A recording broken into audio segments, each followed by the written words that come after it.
Salam sejahtera. 11 fakta dinafi golongan yang menyalak kerajaan Mahal Dahni.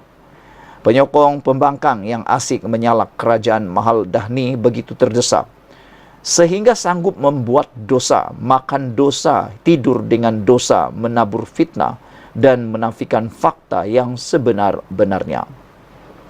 Penurunan harga telur 3 sen sebiji dijadikan sindiran pembangkang ketika kononnya segala bil utility, diesel dan pelbagai jenis cukai naik.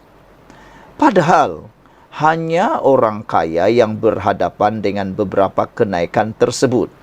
Lantaran kerajaan Madani diterajui Datuk Seri Anwar Ibrahim melaksanakan dasar yang memelihara kepentingan dan keadilan kepada segenap lapisan masyarakat atau rakyat. Saudara-saudara sekalian, berikut 11 fakta yang perlu rakyat hadam dalam menangkis propaganda jelek pembangkang seperti dirumuskan pemerhati politik Amir Hamzah. Nombor 1. 85% pengguna domestik tidak terkesan. Yang terkesan adalah isi rumah dengan bil elektrik RM220 ke atas. Ini orang kaya. Sebelum itu, Lim Sian Si menyenaraikan kononnya nombor 1, harga elektrik naik. Nombor 2, harga air naik. Nombor 3, harga indah water naik. Keempat, harga beras naik. Kelima, cukai baru LVGT 10%, cukai baru CGT 10%, cukai baru HVGT 10%, cukai SST naik, cukai DST naik, cukai airport naik, harga diesel naik, harga telur turun 3 sen. Syukur, kata Lim Sian Si. Tapi ini yang dia tak tahu. Nombor 1, kalau Lim Sian Si kata harga elektrik naik, itu mungkin untuk dia. Mungkin dia ini adalah orang kaya yang mempunyai bil lebih RM220 ke atas. Hanya orang yang mempunyai bil lebih RM220 ke atas yang kena kenaikan bil tersebut. Sebab mereka orang kaya, subsidinya telah dikurangkan. Nombor 2, harga air bukan ditentukan kerajaan persekutuan, tetapi negeri masing-masing. Kelantan dan Kedah menaikkan juga tarif air walaupun servis teruk. Ini pun silap. Dalam kerajaan kita ini, dalam Malaysia, kita ada kuasa bersama, kuasa negeri dan kuasa persekutuan. Bekalan air diuruskan oleh kerajaan negeri, bukan kerajaan persekutuan. Jadi yang tak bijak sangat tu, boleh katalah pemikiran tak cukup tu, kenapa salahkan kerajaan persekutuan, khususnya Anwar Ibrahim? Salahkanlah kerajaan negeri anda. Salahkan kerajaan negeri yang menaikkan harga air itu. Macam di Kelantan dan Kedah, menaikkan juga tarif air walaupun servis teruk.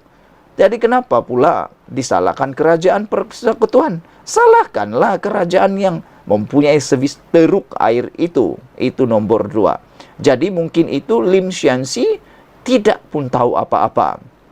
Ketiga, Charge Indah Water diumumkan oleh Tuan Ibrahim Tuan Man pada September 2022, yang mana kenaikan bermula pada Januari 2023. Jadi, janganlah meludah ke langit kena muka sendiri.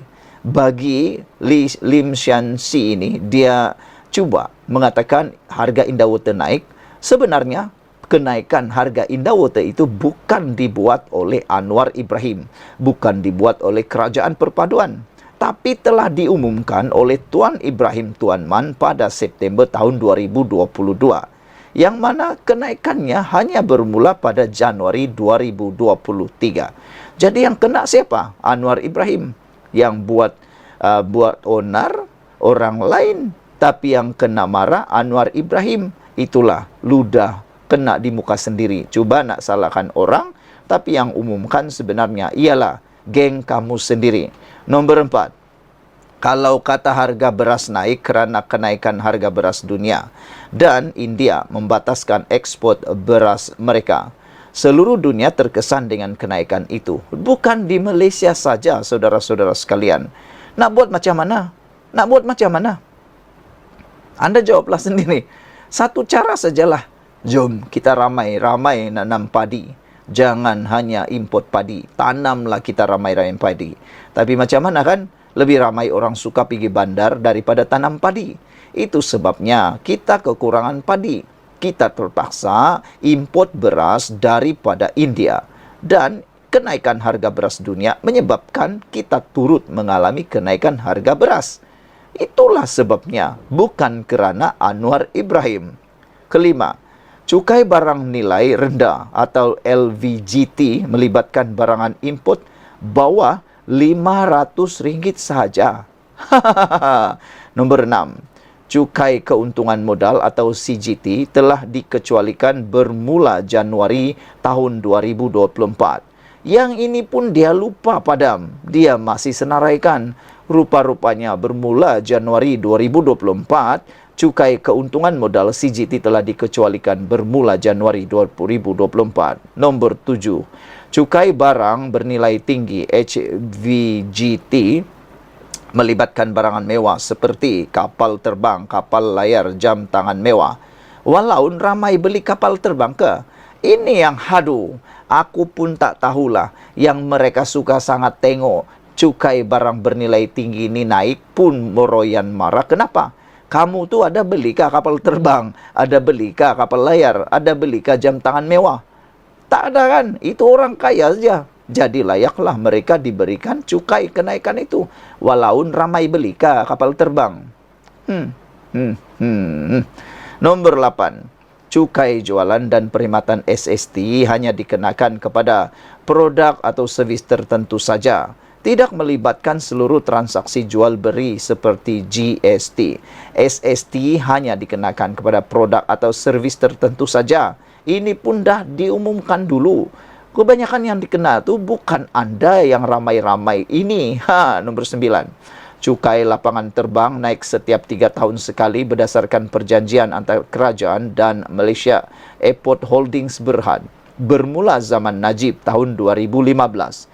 Peningkatan harga akan berkuat kuasa kerana ia ada dalam perjanjian. Jadi macam mana? Kalau kita nak hentikan itu semua, siapa nak bayar penalty? Anda nak bayar penalty ke?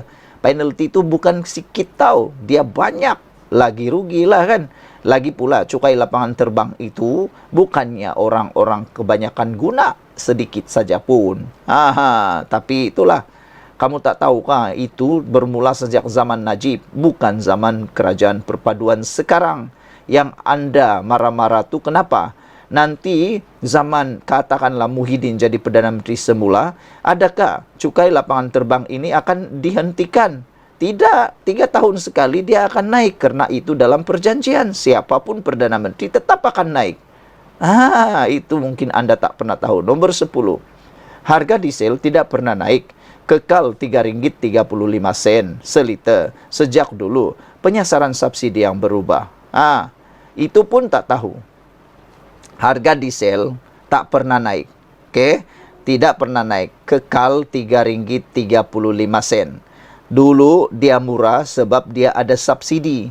Subsidi pukal. Semua orang dapat. Orang miskin, orang kaya, orang warga asing, penyeludup, pencuri minyak, semua dapat. Oleh sebab itulah, bila subsidi ditarik, harga minyak dia jadi betul-betul RM3.35 sama dengan harga dunia. Sebab kenapa? Supaya penyeludup tak dapat subsidi, pencuri minyak tak dapat subsidi, orang warga asing tak dapat subsidi, orang-orang yang maha kaya yang ada sebahagiannya tak mau bayar cukai pun tak dapat cukai itu juga. Jadi itu tak dapat subsidi itu juga. Kan itu bagus. Yang dapat harga murah dengan pemberian wang tunai adalah orang-orang yang layak. Anda dah diisi ke? Dan yang ke-11, harga telur turun 3 sen. Menyaksikan kerajaan membelanjakan RM100 juta untuk usaha mengembalikan hasil penjimatan penyasaran subsidi kepada rakyat. Yang mana bocor daripada subsidi diberikan semula kepada rakyat. Nak bagi tahu kamu semualah, 100 juta ni setahun 100 juta setahun penjimatan itu berapa buah sekolah dapat dibuat? Jawab sekarang. Dengan 3 sen. Dengan 3 sen turun itu, menyaksikan kerajaan membelanjakan 100 juta untuk mengembalikan hasil penjimatan penyasaran subsidi diesel itu. 100 juta itu yang tadi dijimatkan itu kini dikembalikan untuk membayar telur yang murah sekarang ini. Ini kerajaan yang prihatin, kerajaan yang prihatin rakyat. Kerajaan pimpinan Datuk Seri Anwar Ibrahim yang berani melakukan sesuatu demi kepentingan rakyat walaupun ia tidak popular. Walaupun kerajaan Madani tambah lagi satu penggal. Sekian untuk kali ini. Jangan lupa tinggalkan komen anda, tekan butang subscribe. Bye-bye.